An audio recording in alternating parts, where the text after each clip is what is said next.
So yesterday, go ahead, Tyvis did his weekly hot take, and it was relatively, it was lukewarm, we'll call it. No, it wasn't crazy. He said Austin Barber could end up being the Browns' most important pick from the draft, and it did awesome numbers on YouTube. So Tyvis, great job for giving us a headline. But I was going through my topic list, and I just keep a running topic list for show ideas. And I've had this one highlighted for right now. On February 17th, Tyvis was on the panel. We were having a discussion, something Browns related. And, Bull, it was not the topic, but you had asked Tyvis, what's the potential of his team? And Tyvis goes, well, how good the quarterback is going to depend on that. So, Bull, you said, all right, so do you think Shedeur could be a top 20 quarterback next year? If he's top 20, then maybe we could get to where you go. And Tyvis said, I refuse to answer that question until after the draft. So, Tyvis, the draft has now passed. Do you believe Shedeur Sanders can be a top 20 quarterback in 2026 with all the new additions to the offensive line and the receiving room the Browns have made via free agency and the 2026 NFL draft? I think the question should be, is he likely to be a top 20? I mean, of course there's a chance. There's a chance anybody could be. Okay. But do you think it's likely he'll be a top 20 quarterback? I think that the Browns have done an unbelievable job, boosting up this roster. I think Zach said yesterday that they spent about $100 million on the offensive line. If you think about that, and they play to their potential because it's really a lot of boom or bust with a couple of players on that line. You think about Tyvis Howard and you think about Zion Johnson, those two guys in particular. Who's drinking a pop? Sorry about that. You think about those two guys. I tried to be as quiet as I could. I tried to be as quiet as I could open it. Relax. Yeah. Center's a drink.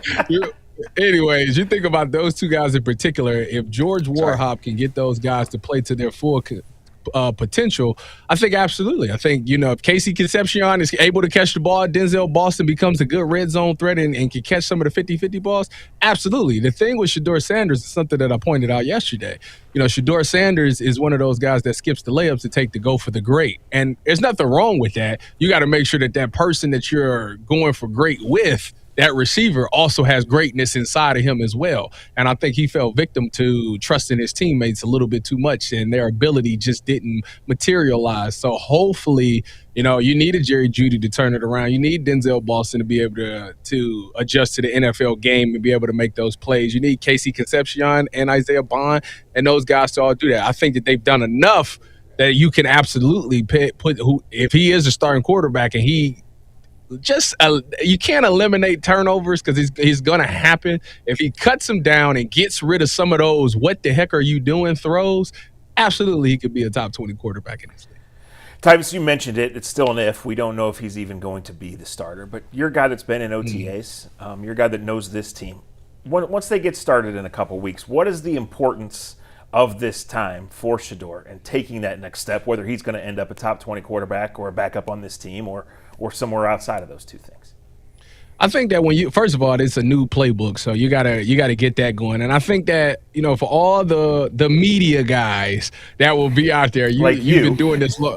Yes. The true media guys that will be out there assessing practice. You have to understand that the defense always dominates early on. When you got a new offense and you're installing a new offense, it always starts off slow. So the defense is going to look dominant because although they have a new DC, it's very reactionary. Offense is all about timing, and that timing and that chemistry is still trying to get going. You got guys that didn't come to the voluntary minicamp, so it's not going to look pretty right away for the offense. So I'm not going to judge it off of the first couple of days. Once you get about a week or so in, usually they pick up that timing. For him, he has to be able to get that playbook down, be able to take the layups. You got to show the coach that I will take the layups if I need to necessarily. I know that's what you want me to do. If it's 3rd and 5 and we need 4, I'm going to take the 5 to see another down.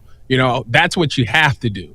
And then every now and again, the fans and the team want to be able to make defenses defend the entire field. And I think for so long it's been, let's pack the box to stop Nick Chubb. Last year it was, let's stop Harold Fanning and let's flat foot at 10 because nobody's going to throw the ball past 10 yards. To where you get to the Raiders game, why is Isaiah Bond wide open? Well, heck, nobody's thrown a deep ball this entire year, so nobody thought that he was going to run that, and boom, it's an explosive play. So you still want to see those explosive plays in the passing game, but for him, he's got to show people that I will take the layup because if it's right there, it's the simple and easy throw to move the chains. Tyvis, if Deshaun Watson's the starter, and it's not Shedeur from day one, what happens to Shedeur? I mean, do you think that? I mean, I assume he'll still be here. I don't think they're going to get rid of him or trade him or anything like that. How long do you play Watson until you? I mean, is it wins and losses? Do you look at performance? Like, I think Shedeur is going to start some games this year for sure, even if he's not the starter week one. How do you see that kind of playing out if Watson's day one starter? Well, I mean, history tells us in the past few years that everybody from Deshaun to Taylen Green needs to be ready to play because all four of the quarterbacks have played in all of these years. Now, if Deshaun Watson is a starter, I think that obviously he won the competition. He's head and shoulders better than Shedeur Sanders. So that means Shedeur needs to figure out what it is that he's lacking on. I'm sure with Todd Monken, he's going to be very transparent. It's not going to be them holding back information or anything like that. Not saying that happened with Kevin, but I just think that Todd, we all know he's a little bit more upspoken about what he wants to say. So I think that the message will be loud and clear for Shedeur to know what he needs to work on. For Deshaun, it's about just going out there and making sure that we win games. I think that's ultimately what Todd Monken wants. We said it on this show a million times. Todd Monken's going to play the quarterback that he thinks can win him the most game. Because as you know, this thing is year to year, especially when you're a new head coach. It's not guaranteed that you're going to be here next year either. So you need to go out there and win some games. And as you had your owner come out and say, we thought this team was better than a 5-win team. Well, you better be shooting for more than 5 wins this season, because if not, they're going to be looking at you sideways. So to me, I think that Deshaun Watson, when he goes out there, it's all about his performance. Are you doing well? Are you getting close to, a Tennessee Titans or Arizona Cardinal Deshaun Watson when you was with the Browns? Are you taking care of the football? Are we winning games? Are we able to come back in fourth quarters? Things like that. Leadership. I mean, a lot of people think that leadership, kind of went away. It wasn't a lot of people that believed in Deshaun Watson because of the way that the Browns handled the situation, with not criticizing him in practice. Is Todd Monken going to be that type of guy? Is he going to criticize Deshaun? We all think he will be. Okay, if that's the case, then Deshaun Watson needs to get that leadership back. He needs to make sure that these guys believe in that they got a chance. I think with Shedeur Sanders, whether we believe it or not, I do believe at points in times of that season last year that offense thought, hey, we can win this game. And Shedeur Sanders brought that type of confidence and swagger to that huddle, and Deshaun Watson's going to have to do that same thing. Tyvis, if we get 4 or so weeks from now, we get towards the end of the spring and Monken comes out and says Deshaun's our starter, will the conversation for you be, is Shedeur Sanders one of the 220 best quarterbacks in the league, where will you be in terms of thinking about, will that be more about this team, I guess, or will that really scare you? Because if you can't beat out Deshaun Watson, that's got to be an alarm. Yeah, it would be for me. I would say if Deshaun Watson is named the starter, which it seems like a lot of people keep saying that might be a real possibility, and it might be the case. If that's the case, then to me, I would say to myself, well, then Shedeur, then they were right. Shedeur needed to develop last year, and then he needs to spend this year trying to figure out what he needs to get better at. Can Shedeur Sanders play on the NFL level? I think he's shown you, yes, he can make some plays on the NFL level. He needs to be more consistent on the NFL level, which I believe that comes with just reps. That comes from being out there. That comes from just being in the league for multiple years. You start to progress. I just think that for him, there is greatness inside of Shedeur Sanders. I think he gave you a bunch of glimpses. But it wasn't always perfect. But it was moments that he had where it was like, man, I haven't even seen a lot of quarterbacks for the Browns do this. So I think that, to me, is what a lot of people are enamored with, and that's what I want to see. I'm curious, can he be great for an entire 4 quarters? And that's one thing that we didn't see out of him. But a lot of people like to chalk it up to the personnel. So now you got the offensive line, you got the wide receivers, you got a healthy running back. Now we should be able to truly evaluate these players. And if he can't do it on a consistent basis, then it tells you that story right there. So, listen, I'm fair about the whole thing. I know everybody thinks that it's just it's Shedeur or nothing. I truly want Shedeur Sanders to be the starting quarterback, because I think that there is greatness there. I think that if he becomes the franchise guy, that's one thing that you don't have to worry about. And I feel like you can spend dollars in other areas.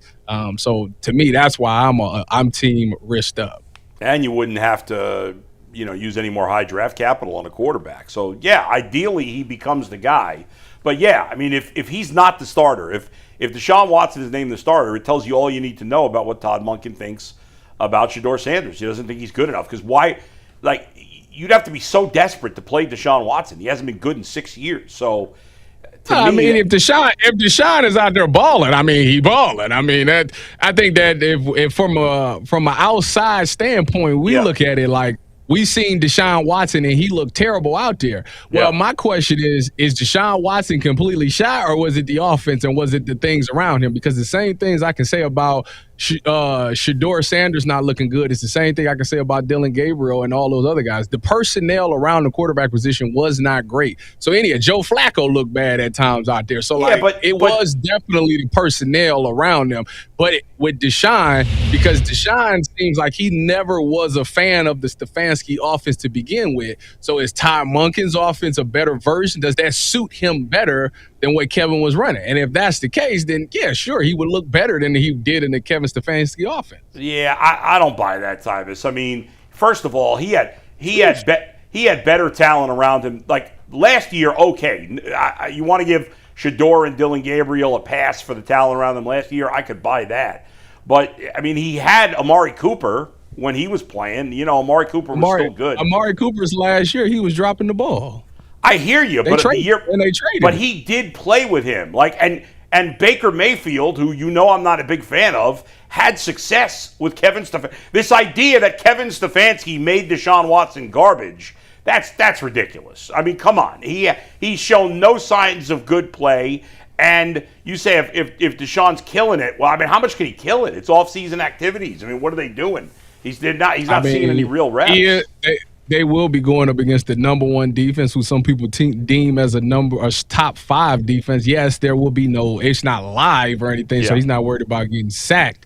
But if he's taking care of the football and throwing touchdown and making plays with his arm, that's something that we haven't necessarily seen, because this was a guy who wouldn't throw the ball past 5 yards the last time we seen him. This was a guy that guy that's sitting all the way to the chair from my angle, the left chair. Told us well before the season started that guy was not going to be, it was going to be a terrible season, and we didn't believe it. And then the season happened and it was a terrible season. So he knew that offense didn't technically fit Deshaun Watson, and he didn't show any signs of progress. So if that guy that's sitting in the left chair goes to practice and comes back and tell us during OTAs that Deshaun Watson is spreading the ball, you better believe what he say, because that means that Kevin's offense didn't fit Deshaun Watson and Ty figure something out. That's possible. That's not crazy. That happens all the time. It's a lot of quarterbacks that go to different offensive coordinators and take off. That happens a lot. Are we sure this defense is going to be top 5? Is Jim Schwartz going to come out here again? Well, we can talk about that. No, Tyvis, I'm with you. Like, it is possible. Like, we don't know what's going to happen when we get out there in OTAs starting in 2 weeks. We don't know, and we don't know what it's going to look like. It's just, to me, the track record says it's not going to be great. And if things are close to equal, why would you play the guy who's not in the plans, who sunk your ship, rather than a guy who's got a chance? It's about 50 million reasons why. Okay, but you spent that money long ago. Yeah, it's already sunk cost. I mean, some people are like, hey, we got to at least give it one more go. I mean, if you pay somebody $230 million and he was still an option, when you like one last look, I'm gonna give you one last look. Just one last look. They've paid him $185 million of that $230, and he's given him 3 good games. Yeah. So is that really going to weigh into your thinking? And if it is weighing into their thinking, they're never going to win. If that's factoring into their thinking, that's 3 good games. I think the money has nothing to do with it. I think it's just the fact that you got a new head coach who's trying to win football games, and he looks at that quarterback room, and it's the worst quarterback room in football. You're saying, is it worse than the Jets? It's a great question. I don't know. The conversation. If you want to split hairs, is it worse than the Steelers? That's true. Right now, it's not worse. It's not worse than the Steelers. Yeah. It may be better than the Jets. Could be there with the Cardinals. I think the good news about all of this is, Dustin, from playing the game of football, it will tell you about yourself. We can sit here and talk about this, that, and the third. But one thing you can't deny is that camera. And that tape gonna roll. They gonna go out there and practice, and they gonna make plays, and they're not gonna make plays. It's gonna be a guy that's clearly better than the other one. The team is gonna start to gravitate to the guy that they know is better than the other one, and that will be the decision that you make. Now, us fans won't see it, but a lot of the team will, because obviously they're there every day. Some of the media people, when you got a little access, you'll be able to see it. It's not hard to really tell. It just kind of jumps out at you. Football will tell you who is the guy. I agree with you 1,000%, number one. And the second part is it's to me, it's kind of telling that Monken's been so outspoken about Watson this early because there's not that much going on right now. Like, you're not in pads. There's not a real defense. Like, there's not live bullets flying. It must be so obvious that Watson's better right now than Shedeur. Otherwise, you would say it's neck and neck. And they're not saying it's neck and neck. Well, I wouldn't necessarily say that. He has said it. He hasn't said anything publicly, but you know what I'm saying. Yeah, I wouldn't say that. I think that you want competition. You want guys to come out there and compete. So like you got to make it. You don't want to show no favoritism. Like, and on top of that, y'all act like Deshaun Watson don't realize like this could potentially be his last year in the NFL. Period. So like if you know that this is your last, you have to attack it like as such. So I'm sure he's doing everything he has to do and then some to try to fight for this job. Because if Deshaun Watson doesn't win the starting job, who's to say that we ever see Deshaun Watson ever again? His only chance to play football past this season is to win the starting job and start some games and play well this season. That is it. And if I know that, like I'm going at it like, don't talk to me about nothing else. I'm breathing, eating, and sleeping football every single day because I know that this is my last shot. Right. Well, he was given the keys of the kingdom, and he came in and he ruined it. Like, he has played awful. So, like, what's going to be any different this time? But you're right. That's the check clears after the check is gone after this, and he ain't going to get no more money. Checks. That's probably it. Yeah, he certainly has. All right, Tyvis, good stuff as always, man. We'll talk to you again soon. I'll see y'all next week.